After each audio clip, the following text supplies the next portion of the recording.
Hi tears, இன்றைக்கி ஃப்ரேமில் வந்து எப்படி கிளாத்தை வந்து இன்சர்ட் பண்ணுறது அப்படின்னு சொல்லிட்டு பார்க்கலாம். ஃபஸ்ட்டு வந்து இன்னர் ஃப்ரேமையும் அவுட்டர் ஃப்ரேமையும் தனித்தனியாக பிரிச்சிடலாம்.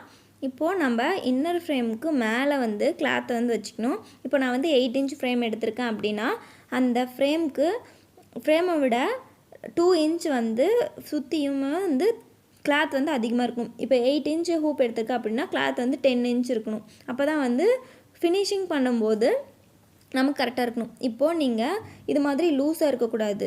ஃபுல்லாக வந்து இது மாதிரி நல்லா வந்து டைட் பண்ணி நல்லா கிளாத்தை வந்து வெளியே எடுத்துகிட்டே வரணும்.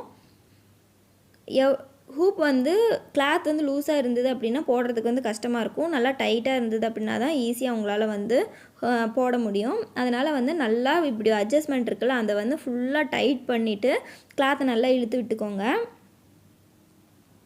எவ்வளோ தூரம் வந்து கிளாத் நல்லா ஸ்ட்ராங்காக உங்களுக்கு வந்து கை வச்சா வந்து உள்ளே போகாமல் இருக்கும், அந்த அளவுக்கு வந்து ஈஸியாக உங்களால் போட முடியும். ஃப்ரேம் வந்து அப்படி தான் நம்ம செட் பண்ணணும். அதனால் கிளாத்தை வந்து நல்லா எடுத்துக்கோங்க. எதுக்காக வந்து ஹூப் சைஸை விட நம்ம கிளாத் அதிகமாக எடுக்கிறோம் அப்படின்னா பேக் சைடு வந்து ஹூப் ஃபினிஷ் பண்ணும்போது நமக்கு எக்ஸ்ட்ரா கிளாத் வந்து தேவைப்படும். அதுக்காக வந்து நம்ம வந்து 8 இன்ச் எடுக்கிறோம். ஹூப் ஃப்ரேம் வந்து 8 இன்ச் இருக்குது அப்படின்னா கிளாத் வந்து 10 இன்ச் எடுத்துக்கணும். இப்போ வந்து இது மாதிரி நல்லா வந்து டைட்டாக இழுத்து விட்டுக்கோங்க. அப்போ தான் வந்து ஃப்ரேம் வந்து நல்லா செட் ஆகும்.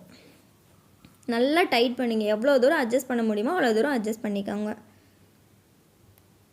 இப்போ வந்து பார்த்திங்க அப்படின்னா ஒரே சைடு பண்ணக்கூடாது. சுற்றி ஃப்ரேம் சுற்றி அப்படியே கொஞ்சம் கொஞ்சமாக வந்து துணியை வந்து வெளியே எடுத்துகிட்டே வரணும். ஃபைனலாக வந்து நமக்கு நல்லா வந்து செட் ஆகிடும். இப்போ பார்த்திங்க அப்படின்னா இப்போ கை வச்சு பார்த்திங்க அப்படின்னா இப்போ வந்து கிளாத் வந்து உள்ளே போகாது, நல்லா டைட்டாக செட் ஆகிடும். இது மாதிரி தான் பண்ணணும்.